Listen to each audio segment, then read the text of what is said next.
Welcome into College Football Smothered and Covered, episode 10 of the show. I really appreciate you guys checking us out. Please share the show if you haven't already. Please leave us some constructive criticism. Apple, Spotify, YouTube, Rumble. I don't really care where it is. Just pay attention. Just watch and leave some comments. I'm here to cover college football 24/7, 365. Love being a part of this ecosystem along with Late Kick, Crain and Company. You'll hear from Jake Crain from Crain and Company coming up in a little bit. Michael Bratton, everybody that's in this ecosystem want to be a part of your college football viewing pleasure. Like I said, Jake Crain coming up here in about 10 minutes or so. Jake does a great job over at Crain and Company and Daily Wire. We'll talk to him. A reminder, this show brought to you by Coastal Vibe Vacations, 850-888-0515, coastalvibevacations.com. If you're looking to plan a vacation this summer on the panhandle of Florida, give Coastal Vibe a call. They do a great job specializing on Okaloosa Island between Destin and Fort Walton. 1-bedroom, 2-bedroom, 3-bedroom condos. They have you covered. Coastal Vibe Vacations, 850-888-0515 or coastalvibevacations.com. So let's talk a little bit about something that I'm very, very excited about, and that is Heisman Trophy odds. Now, when we talk about Heisman Trophy odds right now, we have to sort of view it as hype, right? We have to view it as the teams people like, historic performance. And look, a lot of these, and I've talked to odds makers about this, it's just all about buzz. It's how to create content. So let's create some content about it, right? This is Caesar Sportsbook. These are their Heisman Trophy odds right now. Carson Beck at plus 800. To me, that is very interesting because Carson Beck, from a statistical standpoint, came on in the middle of the season, but doesn't really have those video game stats. Can he have those video game stats in 2023? I don't know, maybe. He might be able to. I don't know if he necessarily needs those video game stats, though, because Georgia still is founded on the run. Yeah, they've been giving more and more responsibilities to their quarterbacks. You saw Stetson Bennett become more of a superstar. Obviously, he was a Heisman Trophy finalist, but you're not going to have those video game stats at Georgia. They're going to rely on defense. They're going to run the ball. They're going to work off play action. Yeah, they're going to be a little bit creative. They're going to crank up the tempo at certain times, but they don't live and die by the tempo. So I thought him being above Quinn Ewers was a little surprising to me because Texas's offense is founded on Quinn Ewers. It's based around Quinn Ewers. Steve Sarkisian is a quarterback guru. He gives his quarterback, whether it be at Texas, at Washington, at USC, wherever he's been, he puts it all on the quarterback's shoulders. And Quinn Ewers, we've seen, can handle that kind of success. That's what he does best, is handle the responsibilities given to him by a quarterback-driven coach in a quarterback-driven system. So it was surprising. It is surprising for me to see on Caesars that Carson Beck is ahead of Quinn Ewers in those Heisman Trophy odds. Now, getting down to the third most likely is Dillon Gabriel. Look, I'm not the biggest Dillon Gabriel guy. I think when you have to talk about Dillon Gabriel, you have to view him through the prism of where the hype came from. Coming from Mackenzie Milton's filling in for him at UCF, going to Oklahoma. And look, he did a fantastic job at Oklahoma, but is he a Heisman Trophy caliber player? I don't necessarily think so. And he's going to a team, Oregon, that is going to be in the Big Ten. What does that mean? How does he affect that? It's a more of a defensive-driven league in the Big Ten. I think he's going to make some mistakes. I like him. I think Dan Lanning's going to do a lot in terms of giving him responsibilities that he hasn't had throughout the course of his college football career. But is he Bo Nix? No, he's not. So to me, that was the most surprising, to see a guy like Dillon Gabriel. To me, we talk about hype, right? We talk about odds during this time of year. January, February, March, even through April, May, and June. It's all about buzz. It's all about name brand value and what you've done in the past as opposed to what you might do in the future, potentially if you're in a new system or in a new school or have a new coach or whatever. And Dillon Gabriel, to me, is the one that I just don't necessarily buy. Now, the one I do buy in terms of value. Look, let's just throw Jackson Dart out, right? Everybody knows how much of the how long I've been on the Jackson Dart hype train and how much I believe in Ole Miss and Lane Kiffin and Jackson Dart in that system. So the value's there. Number one in value, Jackson Dart plus 1,500. But let's eliminate him because I've talked about him ad nauseum on this. Nico Iamaleava at plus 1,700. I would take that value. And to me, Nico Iamaleava at 1,700 is a little surprising for a couple of reasons. One, we've seen him run. We saw him run in the bowl game, and he's really darn good at it. So if you're in that system like Hendon Hooker, that's already a good foundation with that Josh Heupel offense. That's a good start, right? But the question is is he Joe Milton or is he not Joe Milton? And you better hope it's the latter. And I truly believe it is the latter because Joe Milton can't throw. He only has a fastball. He can't come in and throw a changeup. I said that before last season. Tennessee fans, you didn't like that. I think we saw that was the case in 2023. I buy Nico as a passer.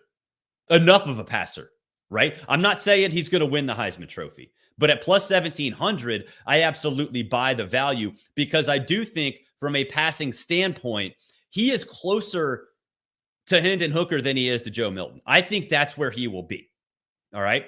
So let's move it forward again. All right. What happens if he is? What happens if he is a really good but not elite passer?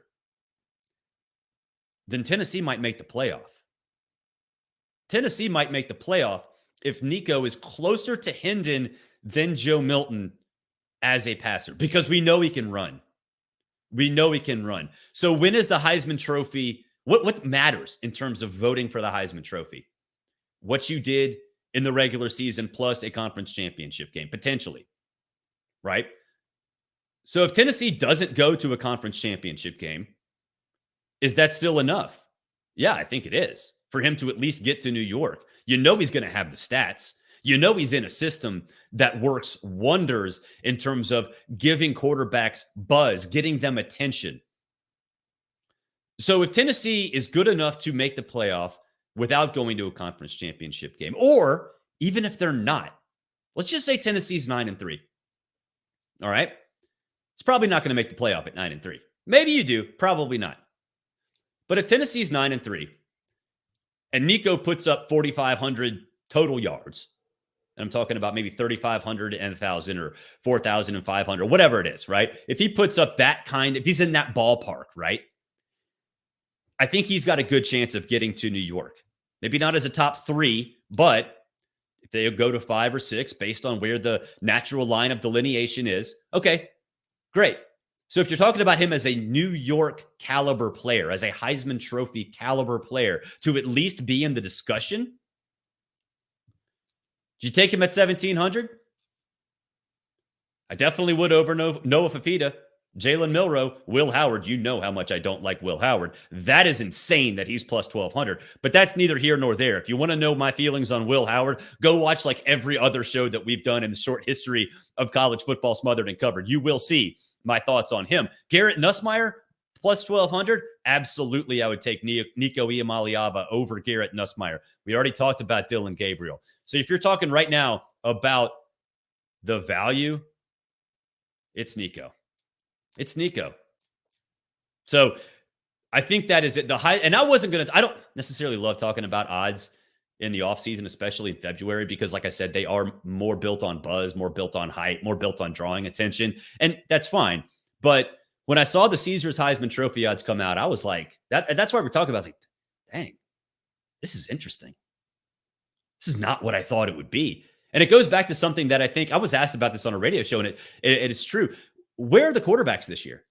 Like in the past, we've known kind of who was going to be solid. Last year, we knew Penix was going to be solid. We knew Bo Nix was going to be solid. Like those were guys that you kind of look at and you're like, yeah, okay, I get it. JJ McCarthy, right?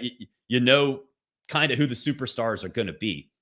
And this year, you really don't.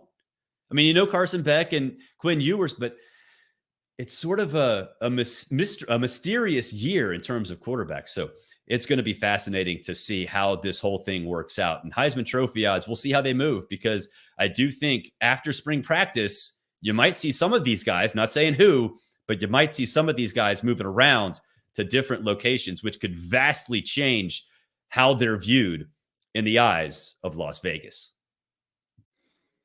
Reminder, college football smothered and covered is brought to you by Coastal Vibe Vacations. If you're looking for a vacation rental this summer, Okaloosa Island between Destin and Fort Walton Beach, coastalvibevacations.com, 850-888-0515, 1-bedroom, 2-bedroom, 3-bedroom condos. They have you covered. Coastalvibevacations.com. Joined now by a very good friend. You know him, you love him. He is Jake Crain from Crain and Company on Daily Wire. Mr. Crain, it's a pleasure for you to be here. It's awesome to see you guys killing it on Daily Wire, and welcome in. Well, first off, Barrett, thank you for coming on Crain and Company earlier today. Great stuff, and dude, congratulations. The new show's incredible. I knew it was going to be when you announced it. Really excited to watch you keep balling out and doing what you're doing, man. And the amount of mutual respect and love that not only myself but all three of us at Crain and Company have for you, man, and you're one of the best in the business. So honored to be part of the beginning of what's sure to be an absolute banger of a show. Smothered, covered, slaughtered, displayed, splattered, deliciousness. Love it. I really appreciate it. Seems like only yesterday we were singing karaoke at Gabriel's. Dude. You know what? In Dallas this summer, I guess I got to get Blaine and Coney up there to sing with us. Yeah, look, Cone can sing now. Cone can. I know. I've seen on Instagram. He's now. Good, now, man. My brother sounds like it's like one of those funny auditions at the beginning, like old school American Idol when they'd have the people who couldn't sing at all at the beginning. That's my brother. He's more of the dance move guy. But yeah, man, we got to do it. Absolutely. So something, segue, that's what they call a tease in this business. Something that Kalen DeBoer's got to do is win at Alabama and win consistently after Nick Saban left. So I guess, this is first a 50,000-foot question with maybe a very complicated answer. What does the Alabama fan base in your mind need to see from Kalen DeBoer in year one just to sort of calm the nerves after the Nick Saban era? Well, look, the expectation, and I've said this about a lot of places, but obviously Alabama has been on top of the mountain for a long time, or one of the multiple teams that have been on top of the mountain here recently. The expectation and the standard is not going to be lowered. He's going to be expected to win every game he plays in. Now, will reality be accepted? Two things can be true at once. The standard doesn't need to be lowered, but reality does have to be accepted. If he goes 9-3, and obviously depending on that 9-3, who are the three losses? Do you get in the playoff? And if you do get in the 12-team playoff, what do you do when you get there? But any loss is going to be deemed a disaster, and that's how it's going to be for anybody at Alabama when you're replacing the greatest of all time. But let's not forget, Nick Saban hadn't won a national championship in the last 3 years. So it's not like you're coming off, what Kirby Smart has done, or even what Jim Harbaugh has done here recently, but they expect national championships in Tuscaloosa. So I'll continue to say that I think Kalen DeBoer's tenure will be defined by obviously the patience that the fan base gives them, which fan is short for fanatical, so you're not going to get a lot of that. But it will be defined by the level of freak out that happens the first time something inevitably goes wrong. When Nick Saban would lose, maybe earlier in the year, which he didn't do a lot, but you lose to Texas, he had some leeway, right? For two reasons. One, you've already won all these championships. And you've built up that equity, that rapport with the fan base, and you always fixed it. With Nick Saban, you knew it would get fixed. Hell, they took a lacrosse player down to South Florida and beat him. And everybody thought, all right, here we go. Bama's on the raft going down the river, just the old Eskimo person. Let's send him off into the night. And what does Nick Saban do? Makes a run all the way to the playoff, adjusts his offense. So, look, the standard's not going to be lowered, but the Alabama fans need to realize nobody is going to be Nick Saban, right? That doesn't mean you accept losing, but the first time it inevitably goes wrong, how big is the freak out? Yeah, and I think that's the one thing is the expectations, I think, are lowered right now. But yeah, how big is the freak out and how long will that last? And I think a lot of that, Jake, depends on Jalen Milroe and the quarterback position, because you look at what Kalen did well at Washington and what Michael Penix did well, it was the deep ball. That's what they did. That's how they succeeded. But Michael Penix was also great everywhere else. Jalen Milroe has not been great everywhere else. He can throw the deep ball, but intermediate, short routes, that's been sort of his weakness.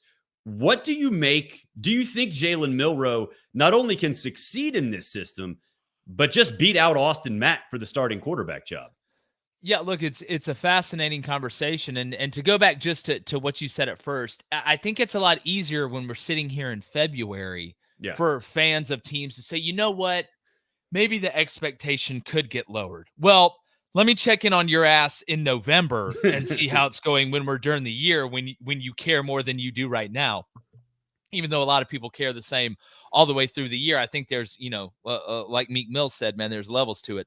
Now, when it comes to Jalen Milroe, when we talked to Kalen DeBoer at the Senior Bowl, one of the questions that I wanted to hear him answer was his thoughts on personnel and transitioning to a place where you haven't got in exactly the type player you want to be able to run your system at the highest efficiency level. At Washington, you had a Joe Moore award-winning offensive line. You had your guys. But first of all, the Joe Moore award-winning offensive line really wasn't that good when it mattered most. Well, I think they punched above their weight all year. What I think the reason they won the Joe Moore award, and I think LSU's 2019 team was a little bit like this. I think you don't just win it because of run blocking. You win it because of pass protection. I think what Washington did, keeping Michael Penix upright, I mean, they were one of the top teams in the country in the sack given up rate. Now, look, when you get down to the playoff and you're facing the Globonauts, Avengers, and the Justice League from like Georgia and obviously Texas, who had a great pass rush. Just look what they did to Alabama, who I know wasn't the best offensive line. But bottom line is you had your guys in there. You had your 3 NFL wide receivers in there. The personnel fit the system. Well, anytime you're taking over a new place, even with the summer of love or the 70s freedom that we're getting in the transfer portal, it still takes time to get your guys in place. And he answered the question perfectly. He said, I will adjust my system to my personnel if I have to. That's why I think, Barrett, everybody would, you know how the saying goes, it'd be good if everybody waited tables for 3 months just to see, like how life works. I think everybody should have to coach high school for a year just to see, or 2 years and I know some high schools recruit, but you don't get to pick every player you have. You have to learn to adjust your system to the personnel that you get. And that's what Kalen DeBoer said. And now with Ryan Grubb gone and Scott Huff gone, the offensive line coach, it's going to be even more paramount that he adjusts that system to his personnel than it was before, because you have a new play caller as well. I mean, you got to put the guys in the best position possible. So Jalen Milroe is different than Joe Milton, Barrett.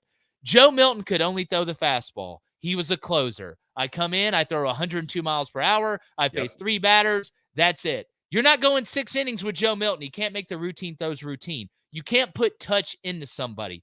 I think Jalen Milroe has the ability, though, to grow as a passer, because there were times where he was layering balls in between. There were times where he was making the routine throws routine. Where I think Jalen Milroe will get into trouble is the same reason I think Dak Prescott and the Cowboys can't really do anything when it comes to the NFL in the playoffs, because they turned a guy that was a dual threat guy and tried to turn him into Drew Brees. Yeah. If the Cowboys would use Dak Prescott the way the Eagles use Jalen Hurts, right? And if Alabama will use Jalen Milroe, where he operates at the highest efficiency level, which is a threat with his legs, a threat with his arm, and you don't tell him to sit back in the pocket and just pick people apart. You play to his strengths, he'll be fine. I think Kalen DeBoer is smart enough to know that. I do like how you mentioned the summer of love in relation to a team out of Seattle. I understood that reference. Yeah, you see what I'm going. Look, I'm going to do the Chaz district next, so just get ready. I like it. Yeah, I understood that reference. Like in the Avengers, I got it. Now, Colorado. Look, a lot of eyes were on Colorado and Deion, especially early in the season. And I've said, and I know you said as well, expect a regression to the mean. And that's exactly what happened. But Shedeur Sanders came out this week and said nobody handles adversity like him.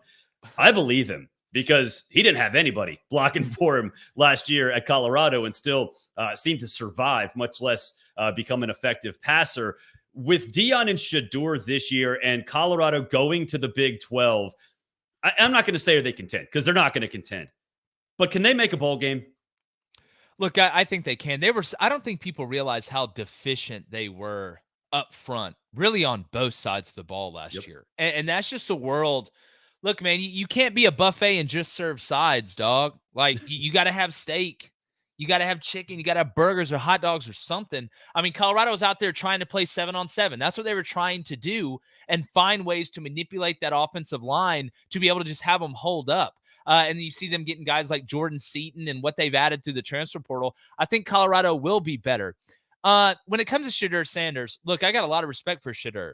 But I really don't want to hear Shedeur Sanders talk to me about adversity when you're Deion Sanders' son, when you decided to skip the first team meeting so you and your brother could go to Fashion Week in Milan. Excuse me if I'm not going to cry a bucket full of tears about how much adversity you've had to face off the field. Now, when it comes to on the field, he was one of the biggest surprises of all last year for me. Not that I didn't think he was a good player, but seeing it translate so easily from the HBCU level to the Pac-12, when it was probably the best year the Pac-12 has had since I can remember, ironically being the last year they ever existed.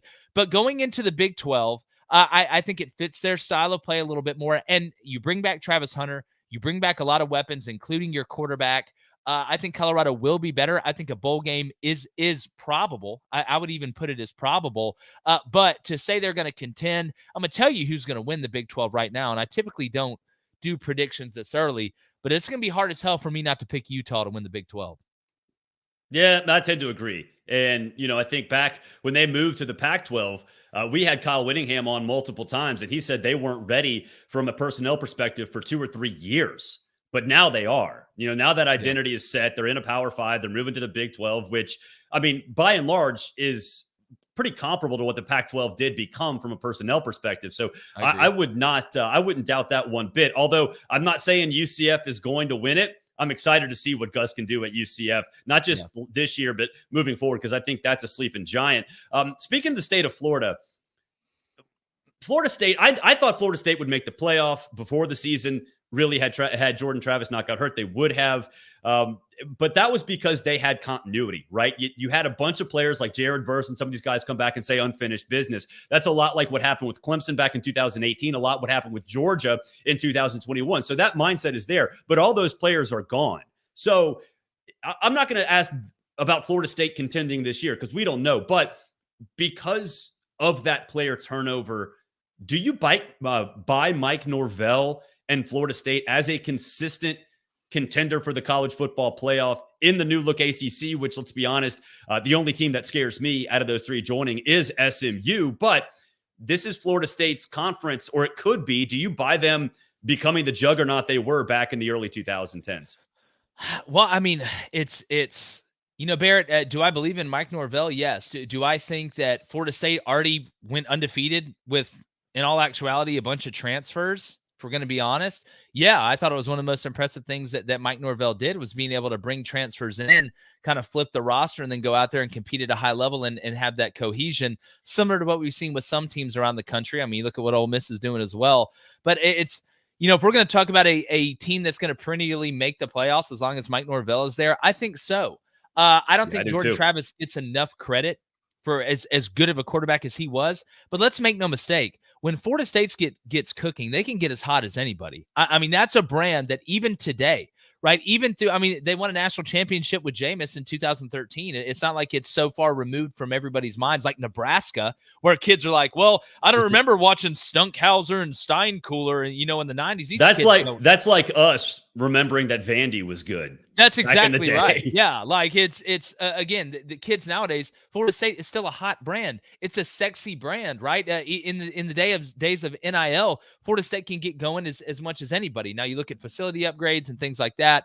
That's a story for another day. But yes, Barrett, I believe, and you look at the ACC, Clemson isn't what they used to be, and I don't see Dabo changing anytime soon. Which that's a fascinating storyline of its own. Adding Cal and Stanford, this isn't a math contest, so I'm not worried about that. Rhett's done a great job at SMU. We'll see with Miami and Mario. I happen to be a believer in them because I think they're good enough up front. But yeah, that's the long way of answering. I think Florida State is here to stay because I think Mike Norvell is a damn good football coach. And I think they are upset down there in Tallahassee. And I think Mike Norvell has that genuine relationship with his players where, that adversity chip it's not manufactured. It comes off as genuine. You got screwed out of the playoff, man. I mean, let's call it what it is. Yes, the only thing I worry about is, you sat here and preach, hey, win and you're in, right? We handle business, then we're going to be in. Well, you got left out last year, but it's a 12-team playoff now. So, look, if Mike Norvell and Florida State's a stock, I'm keeping my money in it. I'm not selling it. I am too. The ACC did up the patchouli level by adding Cal, so there's that. Look, I mean, yeah, you got to point and say, hey, we care about academics. Got those Yay. hippies too. Woohoo. Yeah. Yay, Cal. Yay, Cal. Yeah, Last on the thing. West Coast. Let's put a school from Berkeley and Palo Alto in the Atlantic Coast Conference. And you wonder why we're the aliens won't talk to us. The aliens were in Miami a couple months ago. That's exactly you know how that right. goes. And then they left. Yeah, right. Last thing, and this is a really simple and a short question with a potentially long and complicated answer because I don't even know how to answer it at this point. Is Ryan Day on the hot seat? Man, this is like one of the most nuanced situations ever. And a lot of people off the cuff say, oh, hot seat. No way. He's one of the top 5 winningest coaches in college football right now. You just went 11-2. I mean, it's a high class problem to have that Ohio State does. But like, I'm from Auburn, Alabama. I know what that Iron Bowl rivalry is. You remember the Bill Curry days at Alabama. Yeah. Look, I mean, there's been a lot of guys that have won a lot of games, but didn't win the games they had to. When you sign up to coach at Auburn or Alabama, you understand that you have to win that game. Not every year, but you got to win your share of them. You can't lose a lot of them in a row. When you sign up to coach at Michigan or Ohio State, it's the same thing. Look, Jim Harbaugh was winning a lot of games at Michigan, but he couldn't beat Ohio State. All of a sudden, Urban Meyer leaves, and then he flips the script. Not that was the only reason, but it was a big reason. Yeah. And they're going to build a statue on top of a statue next to a statue of him. You can't on one hand say, listen, our rivalry's so good that we can go 1-11. But if that one is against our arch rival, it's a successful season. If you're going to say that, you can't then say, oh, well, look, we went 11-1. Even though we lost to our arch rival for the 3rd year or 4th year in a row, that's okay. Those two things cannot coexist. You knew what it was when you took the job. At some point, you have to beat Michigan. And if you don't beat them this year, when they've had their coach leave, their strength coach leave, their defensive coordinator leave, they're replacing all this personnel up front and at the skill position, including the quarterback and the best guys out wide and the best guys in the backfield, and you get them at home. If you don't beat them this year, I could understand maybe if it's not a fired, but it's in the arms of the angel. Just put them on the raft and just everybody's waving on the bank as you push them down the river. And who knows, maybe Everflus or Wiener Goose or Beaver Moose or whatever his name is at the Bears, whatever Dr. Seuss character that is. Maybe he doesn't go great for him this year. And heck, Ryan Day, there's no Michigan in the NFL, but he is at the Chargers. It's going to be fascinating. Let's just say Ohio State loses to Michigan, makes the playoff, and wins a national championship. Same thing would be for Alabama or Auburn or Michigan. The roles are reversed. Well, Barrett, it's a legitimate question. It could happen very easily. Yeah. But if you're in Ohio, and here's the thing, Ohio State could end up playing Michigan 3 times. Yep. There's no divisions in the Big Ten. But honestly, Ohio State fans out there, real question.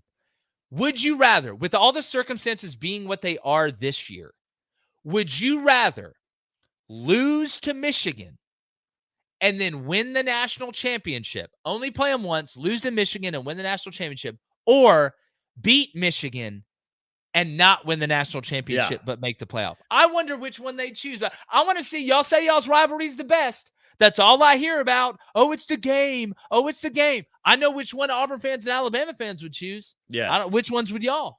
Well, and here's the thing. What's the level in the playoff, right? If they lose to Michigan, make the playoff, don't win the national championship, but make it to that game or make it to the Final Four, but don't play Michigan in the playoff. That's where I want to know, okay, from a level perspective, where are we here? Like, how high up the ladder do you really need to be in order to be comfortable with where the program is right now? My instinct, Barrett, tells me if you lose to Michigan and you only play them once, you better win the whole thing. That's what it feels like. I don't know. Like if they lose the title game to Bama or Texas, I don't know. Is that enough? I off the cuff, I agree with you. But then you think about it and you're like, okay, if you don't play Michigan, but you get to the title game and lose, how you could lose not like that, Again, were they okay with losing to Michigan, but almost beating Georgia in the playoff? I don't think they were happy. I think maybe if it was the first year you lost to Michigan, right, in a while, right, or maybe even the second loss in a row, you could get away with that. I think at this point, because they haven't got a ring, Barrett. Yeah. You've not only lost your rivalry game, That means you didn't make the Big Ten championship because you were both in the Big Ten East, and then you didn't win a national championship. You've got no ring. Frodo's got more rings than you in the last 3 years, and his last got one of them. So, like, at some point, you got to put a ring on that finger. You could have a situation where Ohio State loses to Michigan, but still wins the Big Ten. Yeah. Like, is that good enough to then get in the playoff and not win a national championship? So, like, it's the variables are all over. It's fascinating to keep up with. It's going to be awesome. You know who does have a ring? I do. That Braves World Series ring back there. That a boy. Hey, I don't have one of them, but I was like, I'm with you. I'm a Braves fan, so I feel like I do have one of them. And I got a wedding ring and 3 state championship rings. Ring night at Truist Park was a disaster. I'm just going to say. Was it? Was it? Oh, my goodness gracious. That was total chaos. Worse than I'd have dressed up like Gandalf or something just to throw people off. That would have been awesome. Jake, appreciate it. Tell us a little bit about the show, when you can watch it and where you can watch it. Definitely, man. Well, I appreciate you having me on. Yeah, it's Crain and Company. You can catch us. I mean, we're on YouTube, we're on Apple Podcasts, Spotify, dailywire.com. We go live each weekday morning, 7:30 a.m. to 9 a.m. Eastern. They want me to start using Eastern time now. Apparently, more people 6:30 God's time. Yeah, 6:30 God's time. But if you can't catch us live, it stays on all those platforms all day. It's CRAINN Company. We take live calls and we have a live chat. If you like Barrett stuff, which I know you do because you're listening, I think you'll like ours as well. Thanks, Jake. Appreciate it. And for those who have not subscribed to Daily Wire Plus, it's an investment you Lady will Ballers, not Barrett. regret. Lady Ballers. It was good. It was really good. Jake, appreciate it. Thanks, Barrett. Reminder, College Football Smothered and Covered is brought to you by Coastal Vibe Vacations. If you're looking for a vacation rental this summer, Okaloosa Island between Destin and Fort Walton Beach, coastalvibevacations.com, 850-888-0515, 1-bedroom, 2-bedroom, 3-bedroom condos. They have you covered. coastalvibevacations.com. That'll do it for this edition of College Football Smothered and Covered. Really appreciate Jake Crain for hopping on. Really appreciate you for checking the show out. Episode 10, short infancy, still in the infancy of the new edition of College Football Smothered and Covered. If you haven't subscribed, check us out. YouTube, Rumble, Apple Podcasts, Google, Spotify, Amazon, wherever you get your podcasts. Really appreciate you guys checking the show out. Share it. Leave a comment. Fully on board with constructive criticism. If you don't like something, let me know. If you do like something, let me know and leave a 5-star review. Enjoy your Tuesday. We'll talk to you later on in the week.